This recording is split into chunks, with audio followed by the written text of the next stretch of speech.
होली के दूसरे दिन पंचांग में लिखा रहता स्वपच स्पर्शः। क्या लिखा रहता? स्वपच स्पर्शः। इसका तात्पर्य है उस दिन ब्राह्मण का भी कर्तव्य है कि वह अपने गांव के, नगर के सफाई कर्मचारी भाई को प्रेम से मस्तक पर गुलाल लगावे और भुजाओं में भर करके उसको छाती से लगावे, उसे वस्त्र दे, उसे आभूषण दे, उसे द्रव्य दे और उसको सम्मानित करे। आप लोग कहें कहां लिखा है? जब हम लिंग पुराण का पारायण कर रहे थे उसमें यह प्रसंग आया। उसमें हम बुंदेलखंड के एक छोटे गांव लिधौरा में थे। तो जब ये पूरा प्रकरण आया कि जो व्यक्ति ब्राह्मण, क्षत्रिय अथवा वैश्य होली के दूसरे दिन अपने गांव के ही सफाई कर्मचारी को छाती से लगाता है, उसको अबीर का तिलक लगाता है, उसकी पूजा करके उसको सम्मानित करता है, वो वर्ष भर अरिष्ट से मुक्त रहता है, आदि व्याधि से मुक्त रहता है, उसका सर्वविध कल्याण होता है। ये अवश्य करना चाहिए। पर इन विधियों को कहने सुनने वाला कौन है? हमने उसी समय कहा कि इस गांव के हमारे सफाई कर्मचारी भाई को यहां बुलाया जाए। लोग घबरा रहे थे, मंदिर में बुलाया जा रहा है। हमने बड़े प्रेम से मंदिर में बुलाया उसको।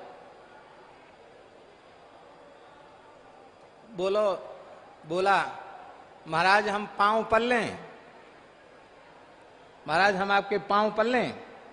हमने की वैसे तो हम स्पर्श नहीं कराते हैं, संतों की आज्ञा है, लेकिन तुम्हारी जिसमें राजी हो, जिसमें प्रसन्नता हो वैसा कर लो। महाराज जी मूढ़ धर के पैर प्रणाम किया। हमने अबीर का तिलक लगाया, 4-5 वस्त्र दिए, कुछ दक्षिणा भी दी, उसके नेत्र भराए। हमको लगता था उसका रोम रोम आशीर्वाद दे रहा है। बड़े दुख की बात है, हमारा अपना भाई ही, महाराज जी हमारा अपना भाई ही हमसे उपेक्षित और तिरस्कृत होकर ईसाई बन जाता है तो भाई साहब हो जाते हैं। फिर वे हमारे घर में बैठने के, हमारे साथ बैठने के, हमारी थाली में भोजन करने के अधिकारी हो जाते हैं। हमारे ही अपने भाई हमारी अपनी उपेक्षा और तिरस्कार के कारण इस्लाम में दीक्षित हो जाते हैं, मुसलमान हो जाते हैं, तो वो भाई जान, चचा जान हो जाते हैं। उनसे हमारे स्पर्श का विवेक नहीं रहता और अपने ही भाई को हम कहते हमारा स्पर्श मत करो।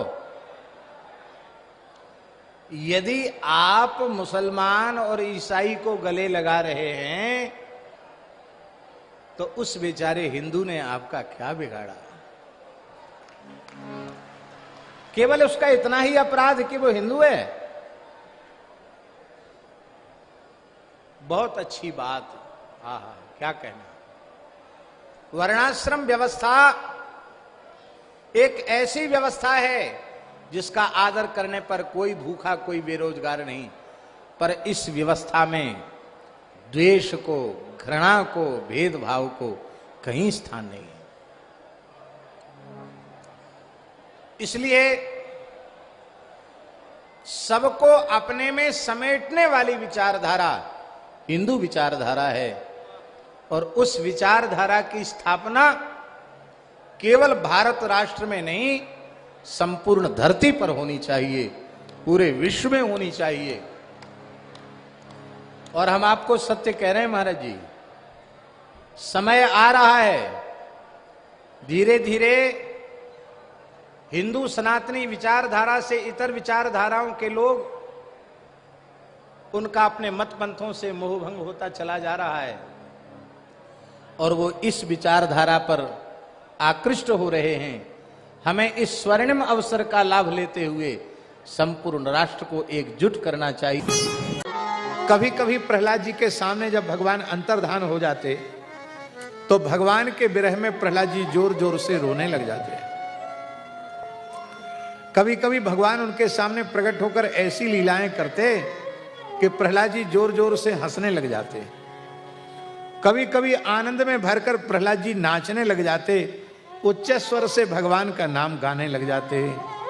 कभी कभी प्रेम का ऐसा उद्वेग होता कि गर्जना करने लग जाते प्रहलाद जी, नाद करने लग जाते। और कभी कभी बिलज्जो नृत्यति क्वचित, लज्जा शून्य होकर प्रहलाद जी नाचने लग जाते हैं। और कभी कभी तो इतने प्रेम विभोर हो जाते हैं कि भगवान की लीलाओं का अनुकरण करने लग जाते हैं, स्वयं ही भगवान की लीला करने लग जाते हैं। सारा शरीर अश्रुकंप पुलक रोम आदि, अश्रुकंप पुलक आदि जो सात्विक भावें हैं उनसे भरा रहता, निरंतर भगवान के प्रेम में विभोर बने रहते। भगवान श्री कृष्ण के चरण कमलों की यह परा प्रेम लक्षणा रसरूपा भक्ति अकिंचन भगवत प्रेमी महात्माओं के संग से ही प्राप्त होती है। ऐसी भक्ति जो प्रहलाद जी को मिली है, ये किसी साधन से नहीं मिलती है, ये तो केवल संत सद्गुरु की कृपा से मिलती है। जिन बेचारों का मन कुसंग के कारण दीनहीन हो रहा है, उनको तो ये भक्ति कहां से मिल सकती है। और ऐसे प्रहलाद जी से हिरण्यकशिपु का द्वेष हो गया। युधिष्ठिर ने कहा कि गुरुदेव, आपने अभी कहा कि भक्ति ऐसे अकिंचन भक्तों के संग से मिलती है, तो प्रहलाद जी को महात्माओं का संग कहां से मिल गया? तब यह बताया गया कि जब प्रहलाद जी अपनी माता कयाधु के गर्भ में थे, उस समय देवराज इंद्र उनको हरण करके ले जा रहा था और कयाधु विलाप कर रही थी। तब नारद जी ने कयाधु को छुड़ाया और अपने आश्रम में कयाधु को ले जा करके रखा। उसमें गर्भ में प्रहलाद जी थे। तो देवर्षि नारद जी ने कहां रखा ला करके? कहां रखा? गिरिराज जी की परिक्रमा में नारद कुंड है, नारद कुंड में प्रहलाद नारद जी ने वहां अपने निकट कयाधु को रखा। और कयाधु तो अपने पति हिरण्यकशिपु की चिंता करती रहती, वो तपस्या करने गए थे। और श्री नारद जी वीणा बजा बजा करके, हरिगुण गा गा करके गर्भगत प्रहलाद जी को भगवान की कथा सुनाते रहते। तो प्रहलाद जी को बाहर संग नहीं मिला, प्रहलाद जी को पेट में ही सत्संग मिल गया और उसका प्रभाव हुआ कि वे जन्मजात भक्त हो गए। माताओं के चरणों में हमारी प्रार्थना है। आप, कई माताएं कहती हैं अपने बच्चों में भक्ति के संस्कार कैसे डालें। कल भी एक माता जी पूछ रही थी, महाराज बच्चों को भक्ति के संस्कार कैसे डालें? बाहर का माहौल बहुत खराब है, बेंगलुरु का माहौल तो बहुत खराब है, बच्चे घर से बाहर जाते ही बिगड़ने लग जाते हैं, क्या किया जाए, कैसे किया जाए? समय नहीं था, लेकिन हम एक बात मैंने कहा उनको। उन्होंने कहा कि बच्चे नकल करते हैं, आप लोगों को जैसा करता हुआ देखेंगे वैसा ही बच्चे करेंगे।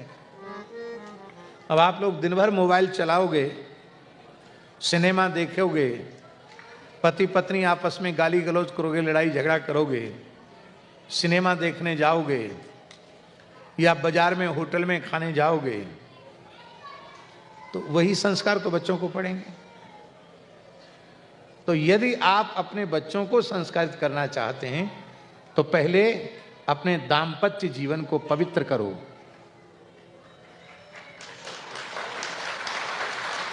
माताएं पातिव्रत धर्म का पालन करें, वे अपने पति के अतिरिक्त किसी भी पुरुष मात्र के प्रति आकर्षण न रखें और पुरुष वर्ग एक पत्नी व्रत हों। वे अपनी अधिकृता पत्नी के अतिरिक्त संसार की समस्त नारी मात्र के प्रति मातृबुद्धि रखें। इस तरह से पति एक पत्नी व्रत हो और नारी पतिव्रता हो, दोनों ही वैष्णव हों, दोनों ही भगवान के भक्त हों और घर में ठाकुर जी की सेवा विराजमान हो, नित्य कथा कीर्तन सत्संग संकीर्तन होता हो। तो हम आपको घोषणा कर रहे हैं, चाहे जितना भयंकर कलिकाल आ गया हो, आपके घर में ध्रुव प्रहलाद पैदा होंगे, आपके घर में सती सावित्री मीरा करमेती जैसी बालिकाएं जन्म लेंगी। पर उसके लिए आपको तैयारी करनी पड़ेगी। जन्म के बाद सत्संग नहीं देना है, जब जीव गर्भ में आवे तभी से सत्संग देना आरंभ करना है। फिर देखो, हमारे ध्यान में ऐसे परिवार हैं जहां के छोटे छोटे बच्चे भगवान के अनन्य भक्त हैं। एक 4 साल का बच्चा आया वृंदावन में। कितने साल का बच्चा? मात्र 4थी साल में चल रहा था। उसके परिवार के बड़े बूढ़ों ने कहा, इस बच्चे को दीक्षा दे दो। तो हमने कहा, ये दीक्षा देंगे, नाम जप कौन करेगा? ले करता है जप। तो उस बच्चे के हाथ में माला थी। तो मैंने पूछा बच्चे से, किसकी माला है? बोले मेरी है। माला दिखाओ। माला देखी तो दाने उसके चमक रहे थे। इसका मतलब है कम से कम 2-2.5 साल का होगा, तभी से उसने माला हाथ में पकड़ ली। जपी हुई माला अपने आप समझ में आ जाती है। तो तेल लगाने से थोड़ी माला चमकती है, जपने से चमकती है। फिर उसकी मां ने कहा कि महाराज जी, इस बच्चे को जैसे ही होश आया इसने माला पकड़ना सीख लिया, बहुत नाम जप करता है।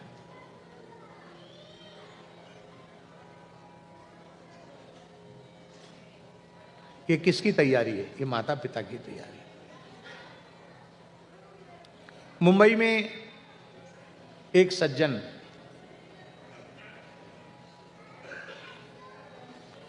उनके फ्लैट में रिनोवेशन कहते, क्या कहते, रिनोवेशन बोलते, नवीनीकरण, रंग रोगन हो रहा था, वो सब हुआ।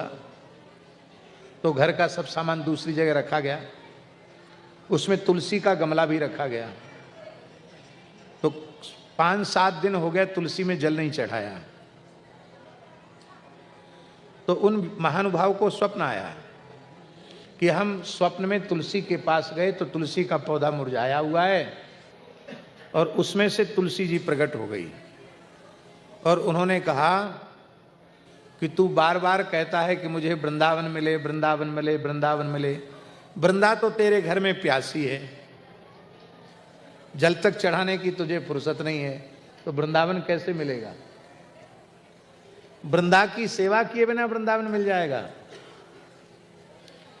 तो ये सच्ची घटना है मुंबई की। वो परिवार, हमारे ठाकुर जी से, गुरु जी से जुड़ा हुआ परिवार, वो जगह रात्रि में ही जग गए स्वप्न उठ देखते ही, और सीधे जहां सब सामान पड़ा था, जहां तुलसी रखी थी, देखा तो तुलसी का पौधा मुरझा रहा था। फिर स्नान किया, पवित्र हुए, फिर सुंदर जल से सींचा तुलसी को, तुलसी हरी भरी हुई। आप कहेंगे ये सुनाने का प्रयोजन क्या है?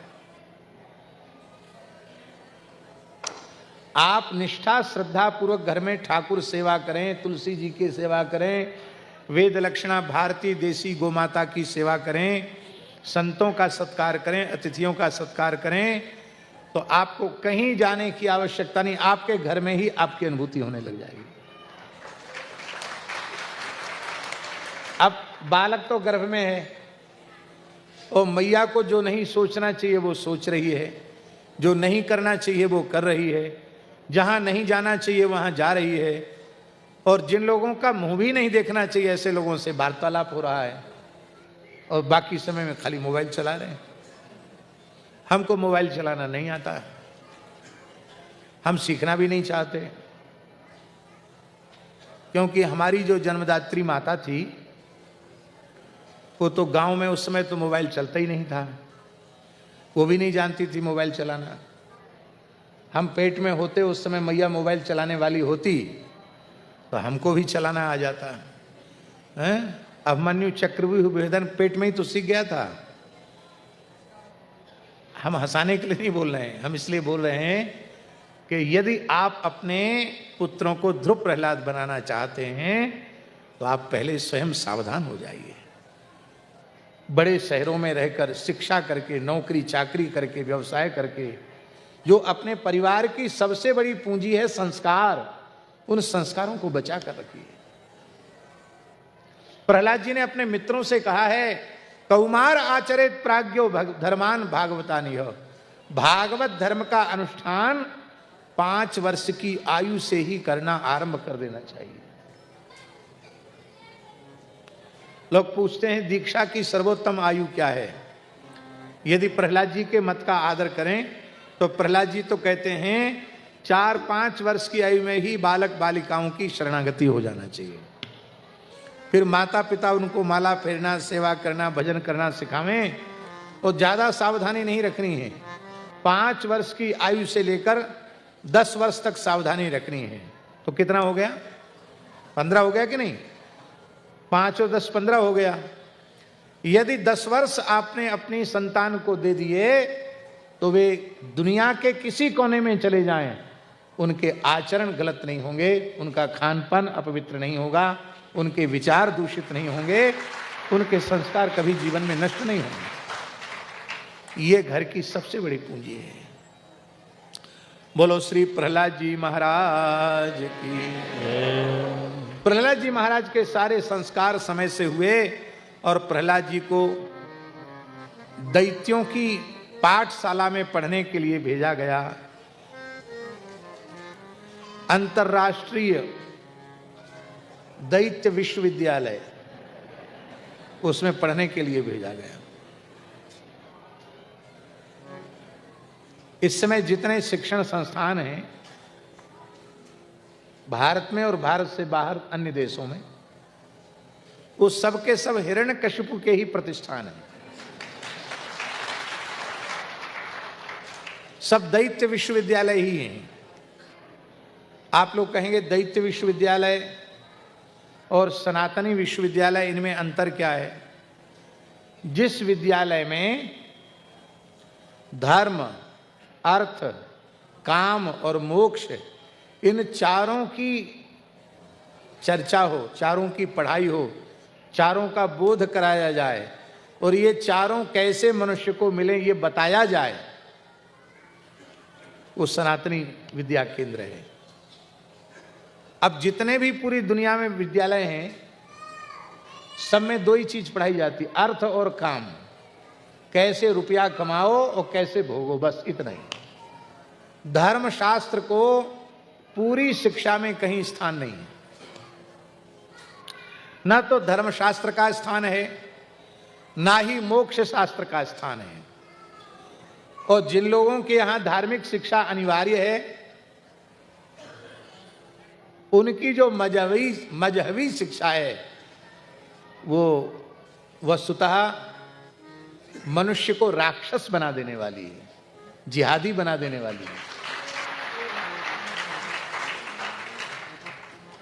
नाम यही लिया जा रहा है कि तुमको तुम्हारे धर्म के अनुसार शिक्षा दी जा रही है, पर उस धर्म का परिणाम क्या हुआ? धार्मिक शिक्षा का परिणाम, उस धार्मिक शिक्षा का परिणाम यह है कि बड़े बड़े डॉक्टर भी आतंकवादी बनकर निकल रहे हैं।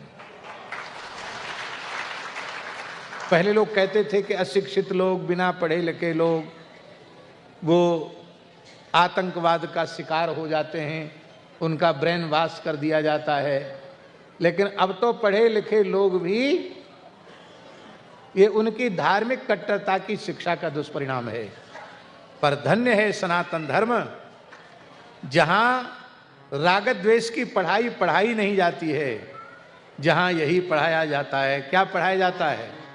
श्रूयताम धर्म सर्वस्वम। बोलिए, धर्म सर्वस्वम। महाभारत का श्लोक है। श्रूयताम धर्म सर्वस्वम, श्रूयताम धर्म सर्वस्वम, श्रुत्वा चैवावधार्यताम, श्रुत्वा चैवावधार्यताम, आत्मनः प्रतिकूलानि, आत्मनः प्रतिकूलानि, न परेषां समाचरेत। परेषां समाचरेत। ये हमारी धार्मिक शिक्षा है। हमारी धार्मिक शिक्षा क्या है?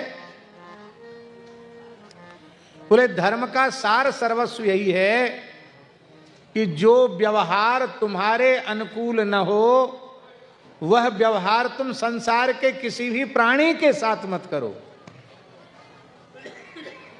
अब देखो वाक्य तो छोटा है, लेकिन सारा सदाचार, संपूर्ण मनुष्यता, संपूर्ण धर्म इसी में आ गया कि नहीं? आपसे कोई झूठ बोले तो आपको अच्छा लगेगा? इसका मतलब आप किसी से झूठ मत बोलो। आपकी कोई चोरी कर लेगा, आपको अच्छा लगेगा? आप किसी की चोरी मत करो। आपके प्रति कोई क्रूरता, निर्दयता पूर्ण व्यवहार करेगा, आपको अच्छा लगेगा? आप किसी के भी प्रति क्रूरतापूर्ण, निर्दयतापूर्ण व्यवहार मत करो। आपके धन को, आपकी संपत्ति को कोई हड़प ले, कब्जा कर ले, आपको अच्छा लगेगा? नहीं लगेगा। आप दूसरे के साथ ऐसा व्यवहार मत करो।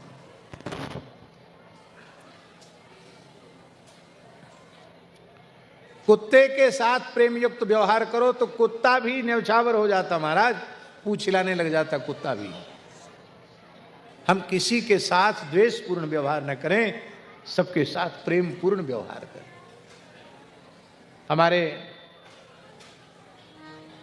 पूज्य श्री गुरुदेव का उत्सव ओरछा में हो रहा था। बक्सर वाले मामा जी की कथा थी। संत श्री गोपालाचार्य जी भी पधारे थे और बहुत संत आए थे भारतवर्ष के। हम लोग बेत्रवती स्नान करने जा रहे थे। एक कुत्ता पीछे पीछे चला, तो हमारे एक संत थे मदन बाबा। तो मदन बाबा अपने झोला में हमेशा कुछ न कुछ प्रसाद रखते थे। उन्होंने थोड़ा सा प्रसाद लेकर दिया। लो कुतरू भाई, कुतरू भाई, प्रेम से 2-4 बार कहा कुतरू भाई। और कुतरू भाई तो ऐसे बिक गए, एकदम न्यौछावर हो गए कि जब हम लोग जाएं बेत्रवती गंगा में नहाने तो पीछे पीछे चल के जाएं, जब तक नहावें तब तक वहीं घाट पर पड़े पड़े सोवें, और जब वहां से चलें तो पीछे पीछे चल के आवें पूरे समय। हम लोगों के मन में तो है कि ये भी कोई पूर्वजन्म का संस्कारी जीव होगा जो साधुओं से इतना इसका प्रेम है। लेकिन एक बात मेरी समझ में आई कि कुत्ते जैसा प्राणी भी आपके स्नेह युक्त, प्रेम युक्त व्यवहार को पहचानता है, तो विवेक विचार प्रधान मनुष्य आपके प्रेम युक्त व्यवहार को क्यों नहीं पहचानेगा? हमारी मजहबी शिक्षा क्या है जानते हैं? सर्वे भवन्तु सुखिनः, सर्वे सन्तु निरामया, सर्वे भद्राणि पश्यन्तु, मां कश्चित दुख भाग भव। ये हमारी धार्मिक शिक्षा है? हमारी धार्मिक शिक्षा क्या है? 4 वेद 6 शास्त्र में बात लिखी है 2, दुख दीने दुख होत है, सुख दीने सुख हो।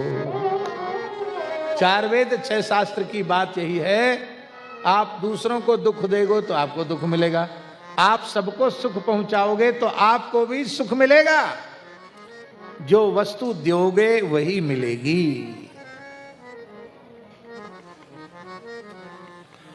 हमारी धार्मिक शिक्षा क्या है? क्या है हमारी धार्मिक शिक्षा? बोलो, अयम निजः अयम निजः परो वेत्ति परो वेत्ति गणना लघु चेतसाम, गणना लघु चेतसाम, उदार चरिता नाम तो उदार चरितानां तु वसुधैव कुटुंबकम। वसुधैव कुटुंबकम। ये अपना है, ये पराया है, ये ओछे विचार वाले, ओछी बुद्धि वाले मनुष्यों की बात है। किंतु जो उदार चरित्र हैं वो तो सारे संसार को एक परिवार समझते हैं।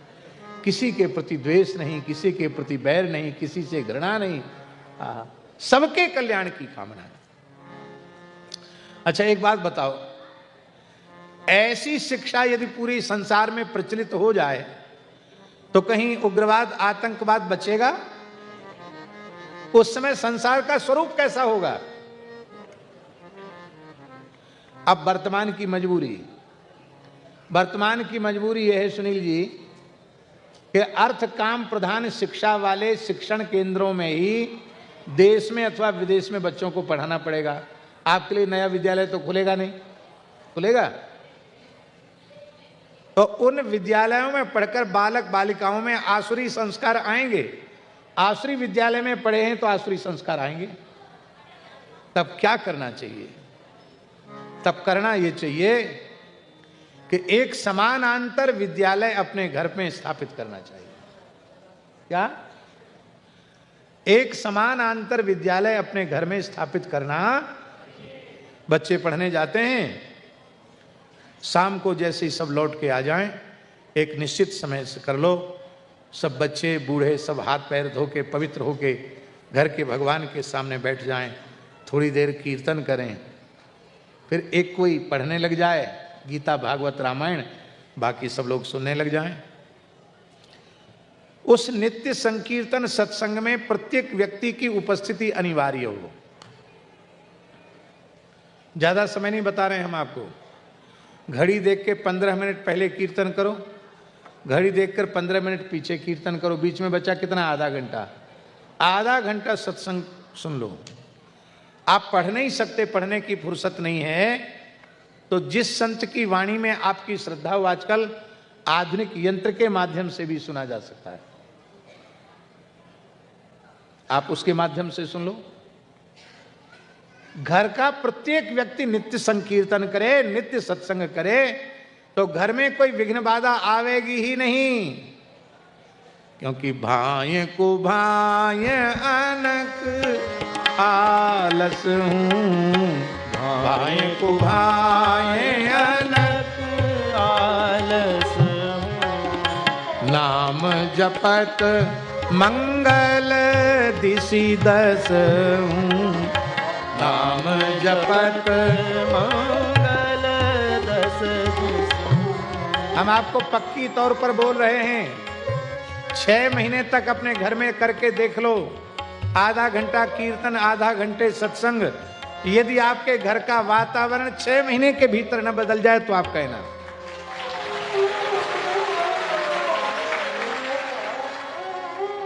आपका घर ही वैकुंठ बन जाएगा। पर नियम से करो। अब आप बच्चों से कहो कि माला फेरो, खुद टीवी देखने बैठ जाओ, तो बच्चे थोड़ी माला फेरेंगे।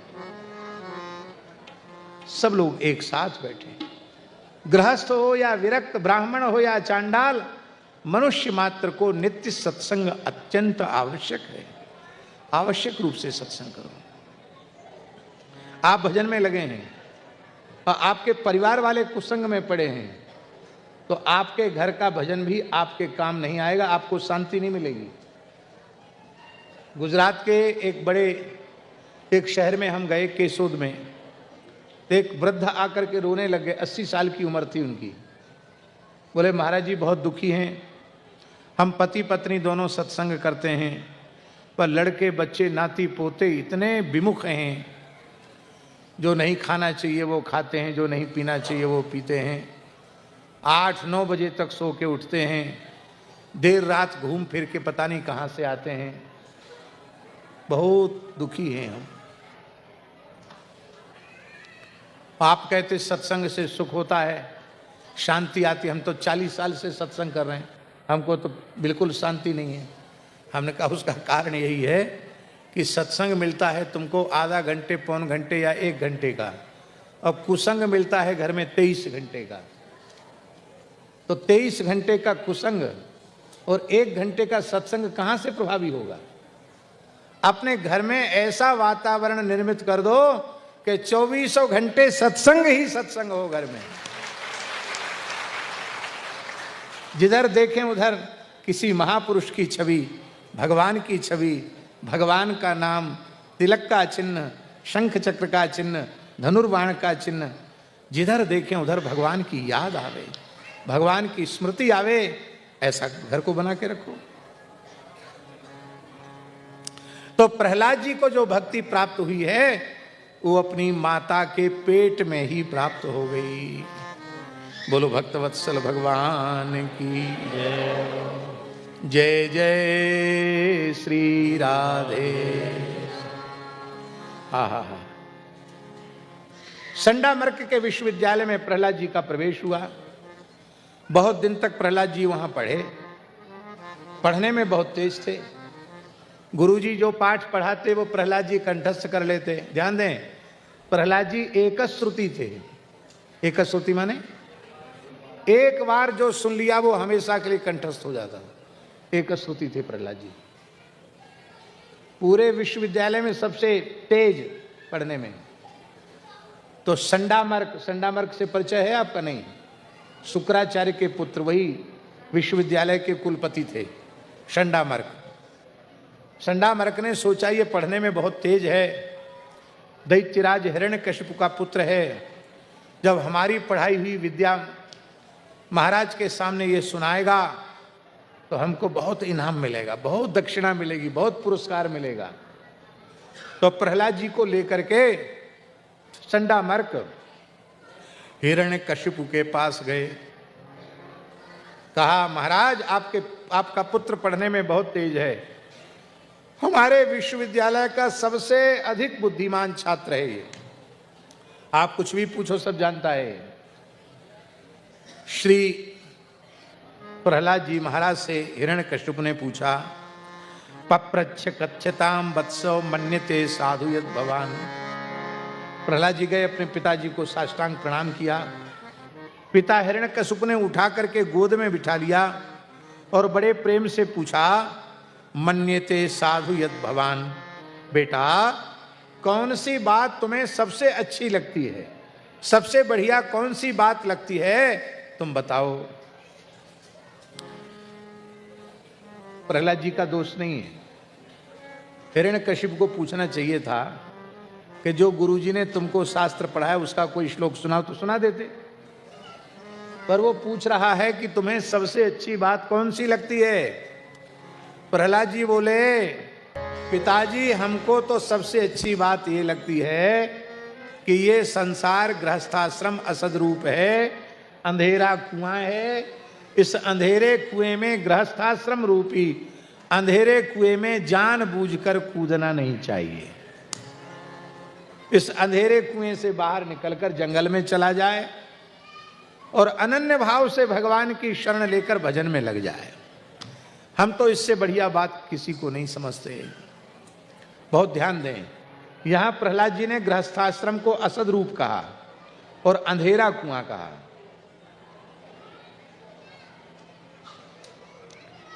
क्या गृहस्थाश्रम इस प्रकार से निंदा के योग्य है?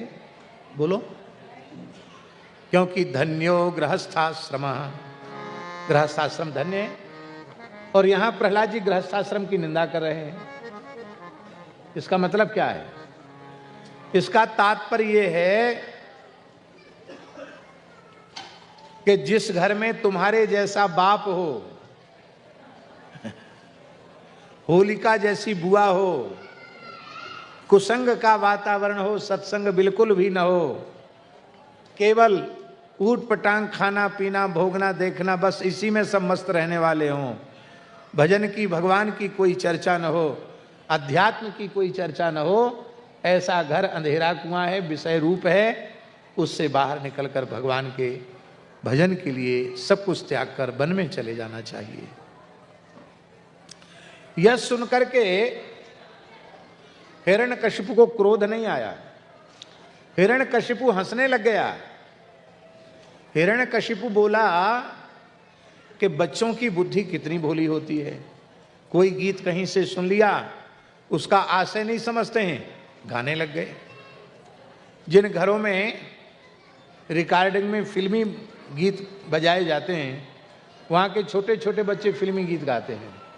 उनको अर्थ मालूम नहीं है, ये जो गीत हम गा रहे हैं इसका आशय क्या है उनको पता नहीं है, पर चूंकि वो सुनते हैं तो वो गाते हैं। हिरण्यकशिपु बोला, देखो तो सही, कहाँ से ये श्लोक याद करके लाया, वन में चला जाए, भगवान का आश्रय ले, भजन करे, गृहस्थाश्रम अंधेरा कुआं है। ए संडामर्क, ऐसे ऐसे थर थर कांपने लगे। हाँ महाराज, आए तो बेचारे इसलिए थे कि हमको पुरस्कार मिलेगा। फटकार मिली।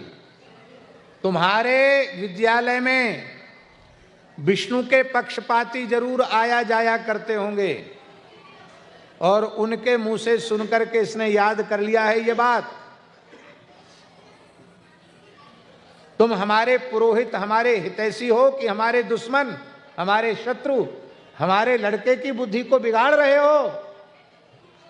और बेचारे ऐसे ऐसे कांपने लगे, ये तो दुष्ट है, कहीं हमको ही फांसी पर न चढ़ा दे।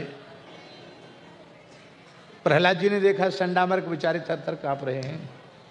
प्रहलाद जी बोले कि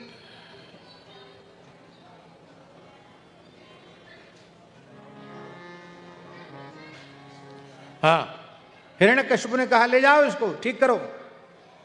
बेचारे लाए प्रहलाद जी को। प्रहलाद जी से बोले बेटा प्रहलाद, हमने तो तुमको ये बात कभी पढ़ाई नहीं, ये तुमने कहां से याद की?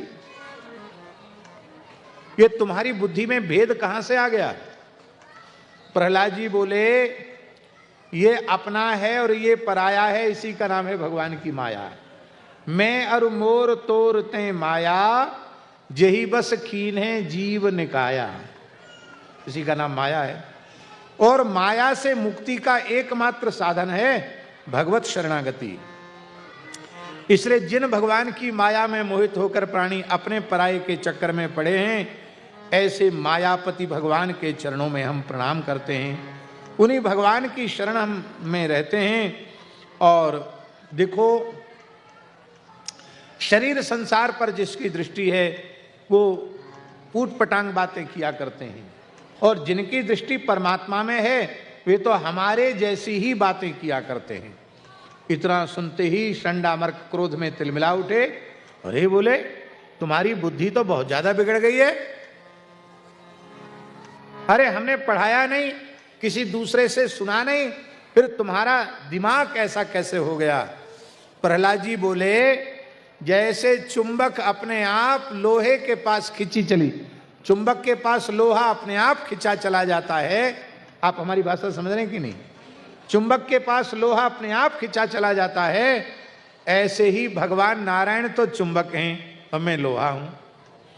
मेरी चित्तवृत्ति सहज भगवान की ओर आकृष्ट हो रही है। अच्छा एक बात बताओ,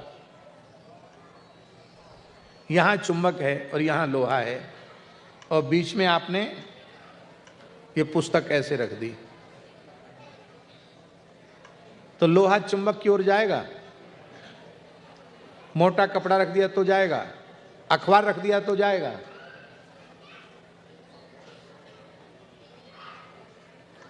हम कहना ये चाहते हैं, जैसे ही अंतःकरण अविद्या माया के आवरण से मुक्त होगा, आपकी वृत्ति अपने आप भगवान की ओर ही जाएगी, आपकी वृत्ति संसार की ओर नहीं जाएगी। प्रहलाद जी बोले हमारी वृत्ति सहज भगवान की ओर जा रही है। संडामर्क बोले लाओ हमारा डंडा, आनीताम अरे बेत्रम, लाओ हमारी छड़ी लाओ। ये दैत्य कुल कज्जल, दैत्य कुल कलंक प्रहलाद ये ऐसे नहीं मानेगा, इसको मार पीट कर सुधारना पड़ेगा, इसको मार पीट करके सुधारना पड़ेगा। बहुत डराया धमकाया प्रहलाद जी को, लेकिन प्रहलाद जी पर कोई असर नहीं आया। कुछ दिन और पढ़ाया प्रहलाद जी को, बोले अब तो इसको पुराना पाठ भूल गया होगा, चलें हिरण्यकश्यप के पास लेके जावें। कहे महाराज अब पूछो, अब सब बताएगा ये। अब की बार प्रहलाद जी ने चरणों में प्रणाम किया अपने पिताजी के, बड़े प्रेम से गोद में बिठाकर प्रहलाद से हिरण्यकश्यप ने पूछा, बेटा प्रहलाद, प्रहलादानुच्यताम तातो स्वधीतम किंचिदुत्तमम काले नैतावता युष्मन यदि शिक्षत गुरोर भगवान। बेटा प्रहलाद, इतने समय में जो तुम्हारे पूज्य गुरुदेव ने तुमको पढ़ाया है वो पाठ तुम हमको सुनाओ। अब प्रहलाद जी बड़े विचारशील हैं। प्रहलाद जी अपने मन में सोचने लगे कि गुरु शब्द का अर्थ, ध्यान दें, गुरु शब्द का अर्थ संडामर्क में घटित नहीं होता है। गुरु माने क्या होता है? गुकारस्पंधकारत्वम रुकारस्तन निरोधक अंधकार निरोधित्वाद गुरुरित्य विधीयते। गु माने होता है अंधकार और रू माने होता है प्रकाश। जो अंधकार से प्रकाश की ओर ले जाए उसको गुरु कहते हैं। प्रहलाद जी बोले ये संडामर्क जी तो ऐसे हैं कि कोई प्रकाश में खड़ा हो तो खींच के उसको अंधेरे गड्ढे में डाल दें। तो गुरु शब्द का अर्थ इनमें घटित नहीं होता। गरति सिंचति कर्णयो ज्ञानामृत मिति गुरु, जो ज्ञानामृत प्रेमामृत का सिंचन कर्ण के माध्यम से शिष्य के भीतर करे, उसके भीतर भगवत भाव का जागरण करे, उसको गुरु कहते हैं। ये तो उल्टे कहते हैं कि भगवान की भक्ति करने वाले की बुद्धि खराब हो गई। तब गुरु शब्द का अर्थ तो केवल नारद जी में घटित होता है। गुरु नारद सो मिले अकिंचन पर उपकारी। अपने गुरुदेव नारद जी का स्मरण किया, जिनसे उन्हें गर्भ में ही शिक्षा दीक्षा मिल गई थी। वो श्री नारद जी महाराज का स्मरण करके प्रहलाद जी ने कहा, प्रहलाद उवाच श्रवणम कीर्तनम विष्णो स्मरणम पादसेवनम अर्चनम वंदनम दास्यम सख्यम आत्मनिवेदनम इति पुंसार्पिता विष्णु भक्तिश्चेन्नवलक्षणा क्रियते भगवत्यद्धा तन्मन्येधीतमुत्तमम्। ध्यान दें, प्रहलाद जी के उपदेश में क्रम है। पहले उन्होंने कहा घर छोड़ करके गृहस्थाश्रम अंधेरा कुआं है, उससे निकल के जंगल में जाकर भगवान का आश्रय ले। अब जंगल में जाकर भजन कैसे करे ये आगे बता रहे हैं। वहां वन में जाकर वनम गता, वनम गता का अर्थ क्या है? हम यही अर्थ करते, वनम गता वृंदावनं गता यत हरिम आश्रय। तो वृंदावन में जाकर भगवान का आश्रय है। वहां जाकर क्या करे? श्रवणम, भगवान की कथा सुने, कीर्तनम, कीर्तन करे, स्मरणम, सब में भगवान है ये अनुभव करे, निरंतर उठते बैठते सोते पीते खाते जगते भगवान का स्मरण करे। पाद सेवनम, भगवान की चरण सेवा करे। ध्यान दें, भगवान की चरण सेवा संभव है क्या? बोलो।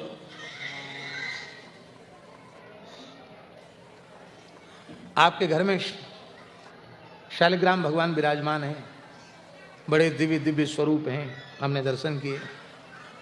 उनकी चरण सेवा करते हैं आप? कैसे करेंगे? नहीं कर सकते ना, तब पाद सेवन भक्ति कैसे होगी? पतिव्रता माताएं अपने पति के चरणों की सेवा करते हुए अनुभव करें कि हम नारायण के चरणों को दबा रहे हैं, पाद सेवन। शिष्य अपने गुरुदेव के चरणों को दबाते हुए अनुभव करें कि हम अपने आराध्य प्रभु के चरण कमलों को दबा रहे हैं, क्योंकि गुरु में और भगवान में भेद नहीं। पुत्र अपने माता पिता के चरण दबाते हुए अनुभव करे कि हम साक्षात लक्ष्मी नारायण के चरण दबा रहे हैं। ये संत के चरण, ब्राह्मण के चरण, माता पिता के चरण, गुरु के चरण, ये भगवान के ही चरण हैं, ये मान करके दबावे। पाद सेवनम, अर्चनम, भगवान का अर्चन, वंदन, भगवान को प्रणाम। मैं भगवान का दास हूं, भगवान मेरे स्वामी हैं। सख्यम, भगवान ही हमारे सच्चे सखा हैं, हितैषी हैं। और आत्मनिवेदनम, भगवान के चरणों में अपना संपूर्ण समर्पण, सब कुछ भगवान का ही है। तवई वास्मि, तवई वास्मि, तवई वास्मि, आपका ही हूं, आपका ही हूं, आपका ही हूं।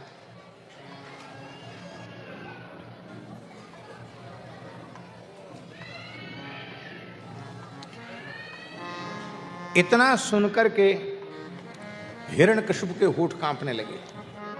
हे संडामर्क, मैंने पहले तुमको फटकार लगाई थी, अब तो हमारा लड़का और ज्यादा बिगड़ गया। असारम ग्राहितो बालो मामनादित्य दुर्मते। अरे दुर्बुद्धि, हमारे घर में ही तुमने आग लगाई, हमारे बालक को असत शिक्षा दे दी। संडामर्क थर-थर कांपने लगे। क्या बोले? न मत प्रणीतम न पर प्रणीतम, न मत प्रणीतम सुतो बदच्चेस तवेन्द्र शत्रु।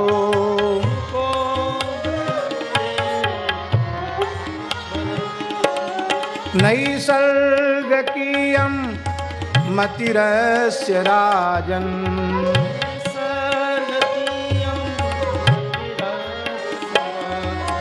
नियच्छ मन्युं कददास्ममाना, नियच्छ मन्युं कददास्ममाना।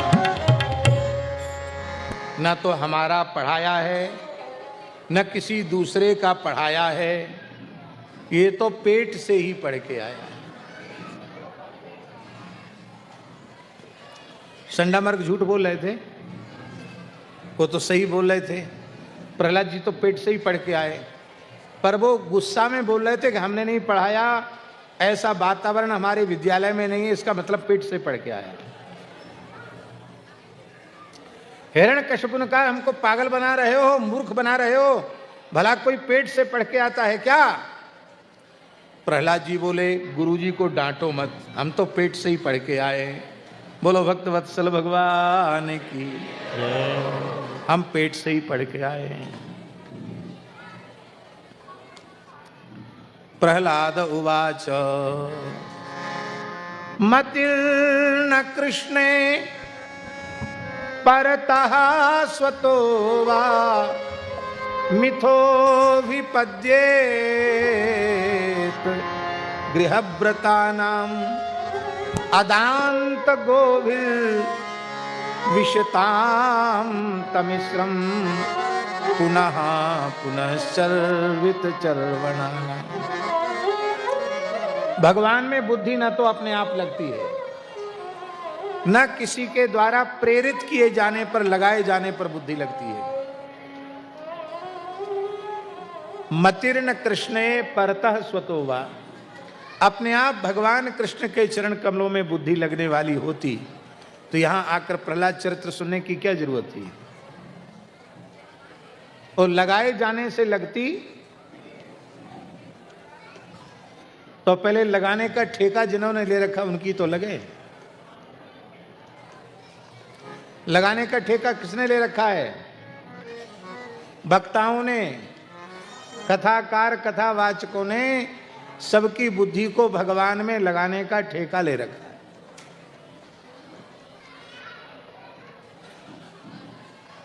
उनकी ठेकेदारी बेकार है, बिल्कुल फेल है, फेल फेल फेल।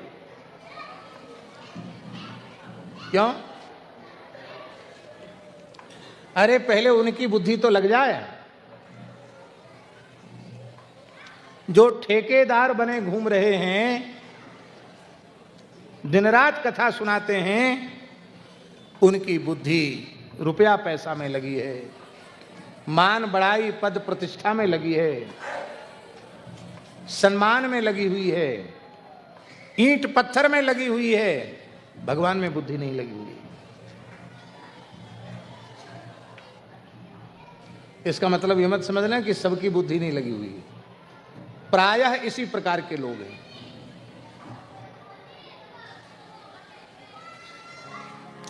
इसका आशय यह मत समझ लेना कि किसी की बुद्धि नहीं लग सकती है, ऐसा नहीं। सामने माता जी बैठी है, प्रमाण। ऐसी घटना घट गई, उस घटना का प्रभाव माता जी के चित्त पर इतना अधिक हुआ कि जैसे तैसे भगवान की सेवा करके बच्चों को स्कूल भेज करके नींद की गोली खाकर पड़ जाती। और उसी समय पूज्य संत श्री डोंगरे जी महाराज की कथा यहीं बेंगलोर में हुई। घर से बाहर निकलती नहीं थी, पर आप डोंगरे जी की कथा में गई, नींद की गोली खाना छूट गई, डिप्रेशन खत्म हो गया और माताजी तीव्र गति से भजन में लग गई। सामने उदाहरण है। उसका कारण यह था कि श्री डोंगरे जी की बुद्धि भगवान में ही लगी हुई थी। हम गिनती नहीं बता सकते, बड़ी संख्या में लोग ऐसे हमको मिलते हैं जो हमको कहते हैं कि हम पहले बिल्कुल दूसरी प्रकार के थे और अब भगवत भजन को छोड़कर दूसरे में प्रवृत्ति नहीं है। कैसे? कहते हमारा जीवन बिल्कुल ऐसे हो गया जैसे रात बीत गई हो और दिन आ गया हो, ऐसा हो गया। आपको सुनकर आश्चर्य होगा, एक भारतीय प्रवासी का लड़का, अमेरिका में पढ़ने वाला एक लड़का, मारवाड़ी परिवार का, वो लोग अमेरिका में ही बस गए, वहीं के निवासी हो गए। वो लड़का बड़ा व्याकुल था, कैसे भी एक बार दूरभाष से बात हो जाए। बात हुई, बोला मैं वृंदावन आ रहा हूं, भगवान का दर्शन करने नहीं आ रहा हूं, आपका दर्शन करने आ रहा हूं, मैं आपका दर्शन करूंगा। आया, हमको मिला कहां? वृंदावन में कृष्ण बलराम मंदिर है इस्कॉन का, वहां पूज्य स्वामी श्री प्रभुपाद जी की जयंती मनाई जा रही थी, उसमें हम गए थे। वहीं वो बच्चा आया। अब मैंने तो उसको पहली बार देखा था, आकर के साष्टांग पड़ गया, इतना रोया हम आपको बता नहीं सकते। मैं कहा ये अपरिचित लड़का इतना क्यों रो रहा है? बोला महाराज जी मेरा जीवन बिल्कुल बिगड़ा हुआ था, जो नहीं करना चाहिए वो करना, जो नहीं खाना चाहिए वो खाना, जो नहीं पीना चाहिए वो पीना, पूरी तरह कुसंग में मैं बर्बाद था। अपने परिवार का अकेला पुत्र हूं। मेरी माँ ने बहुत कहा कि बाबा जी की कथा आती है सुना करो, मैंने कभी नहीं सुना। पर एक क्लिप हमारे एक मित्र ने हमको महाभारत कथा की क्लिप दी और धीरे धीरे हमको सुनने में रुचि जगी। फिर मैंने आपका संपूर्ण महाभारत जो आपने सीकर से कहा था, उस संपूर्ण महाभारत को 1 महीने में सुना और सुनने के बाद मैंने कुछ निश्चय किए। क्या? बोले मैंने एक जीवन में निश्चय किया है कि मैं अपने जीवन में कभी झूठ नहीं बोलूंगा। दूसरा मैंने निश्चय किया है कि मैं अपने किसी आचरण से अपने पिता माता को दुखी नहीं करूंगा। तीसरा मैंने निश्चय किया है कि मैं जीवन पर्यंत शुद्ध शाकाहारी बनकर ही रहूंगा, होटल का बाजार का उटपटांग खाऊंगा पीऊंगा नहीं। चौथा निश्चय किया है मैं अपने काम से काम रखूंगा पर किसी भी स्थिति में कुसंग में नहीं पड़ूंगा। और मैं वहाँ पास में इस्कॉन की संस्था है, उसमें मैं जाने लग गया हूँ और मैं 16 माला महामंत्र की नित्य करता हूँ, जप भी करने लग गया। अब देखिए सुनील जी, नया लड़का 20-25 साल का, ध्यान से सुनो, अमेरिका की धरती पे पैदा हुआ और इस अवस्था में सत्संग से इतना सुधार हो गया। फिर एक बात, पता नहीं कहां कहां से नंबर लेकर उसकी मां का फोन आया। बोले महाराज जी आपको ही सब कुछ मानता है, ये विवाह के लिए राजी नहीं है और मेरा तो परिवार कैसे चलेगा, एक ही लड़का है। मैंने कहा हमसे बात कराओ। बात हुई, हमने कहा तुमने तो हमको वृंदावन में बताया था कि हमने कुछ निश्चय किए हैं कथा सुन के कि मैं अपने माता पिता को कभी दुखी नहीं करूंगा। आप अपनी बात से अलग हो गए, झूठ हो गई आपकी बात। बोला ये तो मेरे ध्यान में नहीं था। गुरुजी प्लीज मुझे माफ कर दीजिए और मेरी माँ को कहिए कि मैं माँ जो कहेगी वो मैं मानूंगा। मेरा ये भाव नहीं कि मैं किसी दूसरे की चर्चा करूं, पर यहां नहीं, बाहर की धरती पर रहने वाले हजारों सैकड़ों की संख्या में लोग भजन में लग गए। तो ऐसा बिल्कुल नहीं कि सत्संग से सुधार नहीं होता, पर यदि हम केवल यही लक्ष्य लेकर चलें कि हमको कथा सुना सुना करके जय जयकार बटोरनी है, रुपए पैसा इकट्ठा करना है, मान बड़ाई पद प्रतिष्ठा का अर्जन करना है, ये भाव लेकर के हम कथा कहें तो उस कथा से न हमको लाभ होगा न सुनने वालों को लाभ होगा। मनोरंजन भले ही हो जाए पर वस्तुतः लाभ नहीं होगा। कथाओं के माध्यम से न सीधे सीधे न प्रकारांतर से किसी भी प्रकार की कोई मांग जांच नहीं रखी जाती है। दक्षिणा हम कथा की लेते ही नहीं, एक फूटी कौड़ी नहीं लेते। जो भगवत इच्छा से बिना संकल्प के बिना कामना के जो चरणों में आ जाता है वो ठाकुर सेवा, गौ सेवा, संत सेवा, उत्सव महोत्सव में लग जाता है। हमारी निजी स्थिति ऐसी है कि हमको कोई ले जाए अपने साथ और हम भटक जाएं, भूल जाएं, तो हमारे पास रिक्शा के लिए भी भाड़ा नहीं है। क्यों? हमारे पास जेब ही नहीं है। जेब हो, थैला हो तो उसमें कुछ रखें। हमको जो गुरुजी ने कपड़ा पहना है उसमें कोई जेब नहीं है। और ऐसा हुआ, एक बार हमारे वृंदावन में एक जगह उत्सव था, उसमें योगी जी आए और पूज्य स्वामी श्री ज्ञानानंद जी, श्री योगी आदित्यनाथ जी, हमको दूसरी जगह नहीं जाना था, पर वो जबरदस्ती हाथ पकड़ के चलो, तो उनके साथ गाड़ी में बैठ गए। अब बैठ तो गए, अब हमारे साथ वालों को तो सुरक्षा वालों ने भीतर घुसने नहीं दिया, धक्का देकर बाहर निकाल दिया। अकेले हो गए हम। और वहां जैसे ही कार्यक्रम हो गया स्थल पर, तो मुख्यमंत्री का तो हेलीकॉप्टर उड़ गया और सब अपने अपने गए। हमारी खड़ाऊं भी दूसरी जगह कहीं छूट गई और भयंकर गर्मी का समय, जमीन एकदम तप रही। कोई व्यक्ति नहीं मेरे पास, एक व्यक्ति नहीं था साथ में, गर्मी का समय था। हमने कि चलो अब तो मलुक पीठ तक पैदल जाना पड़ेगा, कम से कम जूता चप्पल होता तो नीचे गर्मी से तो बच जाती, भयंकर गर्मी। पर थोड़ा चले थे कि एक लड़का मिला, मोटरसाइकिल वाला। उसने मोटरसाइकिल रोक के कहा, गुरुजी प्रणाम, कहाँ जा रहे हैं आप ऐसे नंगे पैर? हमने कहा जा तो नहीं मलुक पीठ, तो आपके साथ कोई नहीं है? हमने कहा हमारे साथ भगवान है और कोई नहीं है। साथ जो थे वो पता नहीं कहाँ के कहाँ रह गए, क्योंकि सुरक्षा होती ना तो उधर जो गाड़ियां हमारी थी उनको भी नहीं आने दी।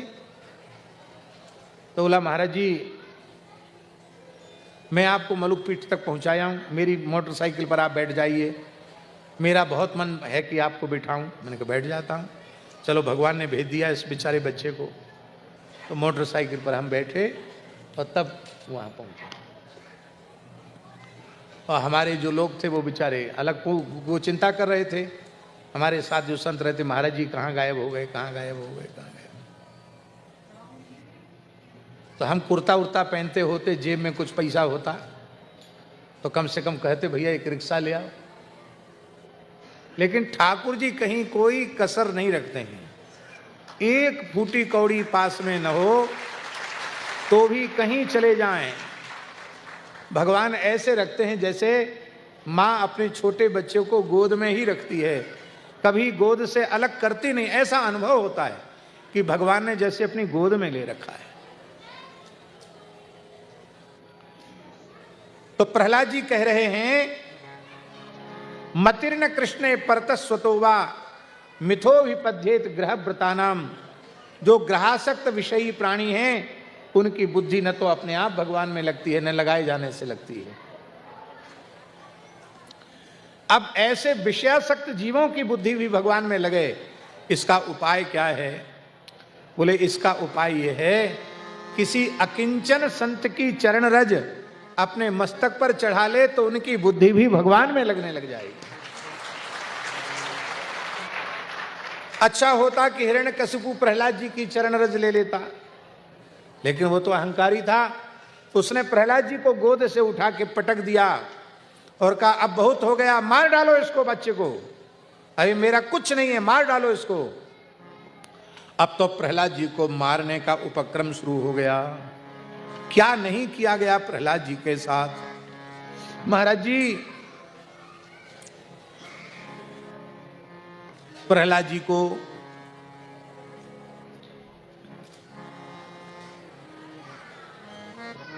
विष दिया गया।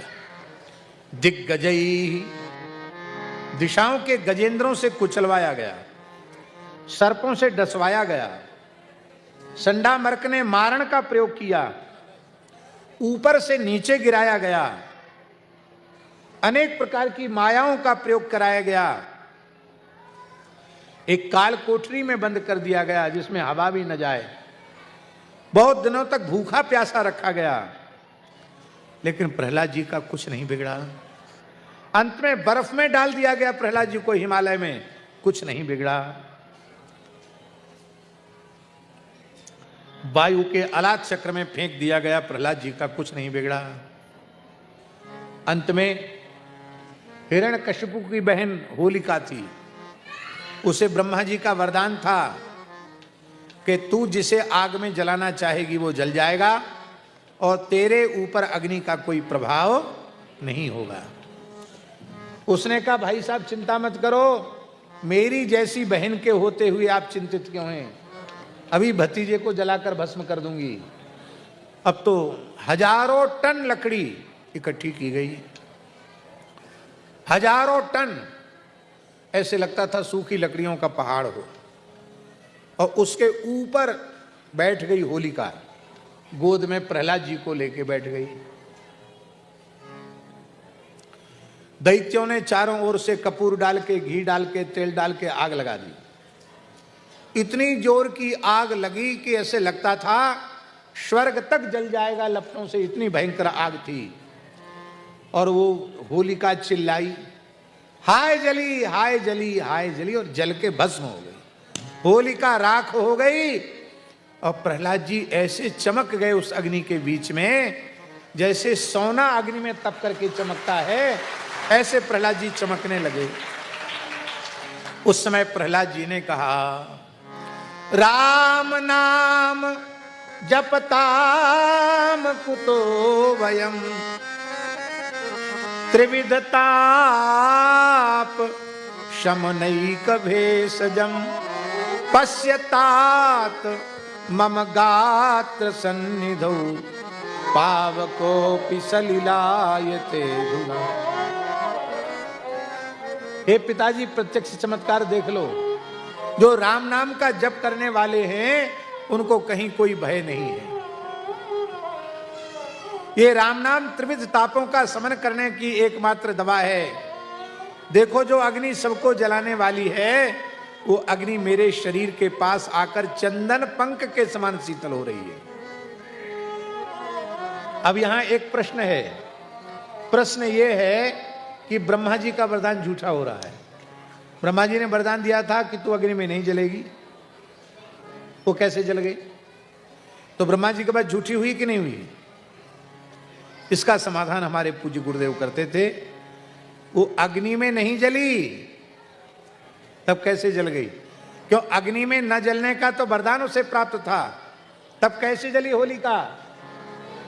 जो अपराध भक्त कर करई, जो अपराध भक्त कर करई, राम रोष पावक सो जरई। राम रोष पावक सो जरई। वो अग्नि में नहीं जली। भक्तापराध से जो भगवान को रोष उत्पन्न हुआ, भगवान के रोष की अग्नि में जल गई, भक्तापराध की अग्नि में जल गई। अब प्रहलाद जी की विजय का उत्सव मनाया गया। उसी विजय के उत्सव को होली महोत्सव कहते हैं। होली पूर्णिमा के दूसरे दिन धूल उड़ाई जाती है, धुरेड़ी कहते हैं उसको दूसरे दिन को। इसका मतलब है जो राम राम नहीं करें उनके मुंह में धूल झोंक दो। भजोरे भैया राम गोविंद हरि, जप तप साधन कछु नहीं लागे, ना खर्चे घटरी। भजोरे भैया राम गोविंद हरि, संतति संपत्ति सुख के कारण, जासों भूल परी। कहत कबीर राम नहीं जामुख, तामुख धूल भरी। भजोरे भैया राम गोविंद। और जो कीर्तन भजन करने वाले हैं उनको खूब रसगुल्ला खिलाओ, खूब गुलाब जामुन खिलाओ, गुजिया खिलाओ, रस भरी खिलाओ। दोनों तरह के लोग आज भी होली में दिखाई पड़ते हैं। एक प्रहलाद जी के संप्रदाय के लोग और एक हिरण्यकशिपु के संप्रदाय के लोग। हिरण्यकशिपु के संप्रदाय के लोग होली आती है, गंदी चीज पीते हैं, गंदी चीज खाते हैं, गालियां बकते हैं, नालियों में लौटते हैं, एक दूसरे पर कीचड़ उछालते हैं। तो बिल्कुल बढ़िया निश्चय हो जाता कि हिरण्यकशिपु वाला है कि प्रहलाद जी वाला। प्रहलाद जी वाले मंदिरों में खूब होली गाते हैं, रंग गुलाल की वर्षा करते हैं और खूब खीर मालपुआ की रसोई होती है, खूब जय जयकार होती है। अब निर्णय आपको करना है, प्रहलाद जी के संप्रदाय में रहना अच्छा है कि हिरण्यकशिपु के संप्रदाय में। बस तो होली के दिन कभी नशा मत करना, गाली गलौज मत करना, नालियों में मत लौटना। जैसे संत वैष्णव होली मनाते हैं ऐसी होली मनाना। अब हिरण्यकशिपु बहुत क्रुद्ध हो गया। हिरण्यकशिपु ने कहा, अरे मंदभाग्य प्रहलाद, यस्त्वया मंदभाग्योक्तो मदन्यो जगदीश्वर क्वासौ। मेरे अतिरिक्त जगत का ईश्वर है तो वो कहाँ है? बोले कहाँ नहीं है? तो कस्मात् स्तंभेन दृश्यते, खंभे में क्यों नहीं दिखाई पड़ता? प्रहलाद जी ने कहा, पिताजी आपकी नजर खराब है, आप हमारी आंख से देखो तो कण-कण में दिखाई पड़ेगा। कहा खंभे में है? बोले हाँ है। एक घूसे का प्रहार किया, खंभ फाड़ कर नृसिंह भगवान प्रकट हो गए। बोलो नृसिंह भगवान की जय, बोलो नृसिंह भगवान की जय। सत्यम विधातुम निज भृत्य भाषितम, अपने भक्त प्रहलाद की वाणी को सत्य करने के लिए, ब्रह्मा जी की वाणी को सत्य करने के लिए, स्तंभे सभायाम न मृगम न मानुषम। भगवान का मुख सिंह का है और श्री अंग साक्षात नारायण का है। भगवान का देव विग्रह नर हरि, नर माने नराकार और हरि माने सिंह का आकार। भगवान नरहरि रूप में प्रकट भये। हिरण्यकशिपु ने युद्ध किया, भगवान उसके साथ खेलते रहे। जैसे ही संध्या का समय आया, भगवान ने उसको पटक करके अपनी जंघाओं पर पटक लिया और देहली पर भगवान बैठ। देहली जानते हो ना, घर के बाहर भीतर नहीं होती, बीच में होती है। देहली पर भगवान नृसिंह बैठे थे, इसलिए देहली पर पैर नहीं रखना चाहिए, देहली को प्रणाम करना चाहिए, देहली का पूजन करना चाहिए। तो नृसिंह भगवान देहली पर बैठ गए, हिरण्यकशिपु को पटक लिया। बोले तूने वर मांगा था कि ब्रह्मा जी की बनाई सृष्टि के किसी प्राणी से मेरी मृत्यु न हो। तूने पूरे ब्रह्मा जी की सृष्टि देखी है, मेरे जैसा प्राणी देखा कि मुख सिंह का हो, हाथ पैर मनुष्य के हों? नहीं देखा। तूने वर मांगा था कि अस्त्र शस्त्र से मेरी मृत्यु न हो, बोल मेरे हाथ में अस्त्र हैं कि शस्त्र। तूने वर मांगा था कि न प्राणवान न निष्प्राण से, नख न निष्प्राण है न प्राणवान है, इनके कटने से कोई मृत्यु नहीं होती, इसलिए प्राणवान नहीं। और निष्प्राण इसलिए नहीं क्योंकि ये बढ़ते हैं, नखों से तेरा कलेजा विदीर्ण कर दूंगा। तूने वर मांगा था कि न दिन में मरूं न रात में, बोल दिन है कि रात। बिल्कुल यही बजे 6:30 बजे का ही समय होगा, संध्या का समय है, न दिन है न रात। तूने वर मांगा था न घर के भीतर मरूं न बाहर, बोल तू घर के भीतर है कि बाहर? बोले न बाहर हूं न भीतर, देहली पर हूं, बीचों बीच में हूं। तूने वर मांगा था न आकाश में मरूं न धरती पर मरूं, न तो धरती पर है न आकाश में, मेरी गोद में है। बोल ब्रह्मा जी के सभी वरदान सत्य हैं? उसने कहा सत्य हैं। तुरंत भगवान ने अपने नखों से उसके उदर को विदीर्ण कर दिया। बोलो भक्तवत्सल भगवान की जय।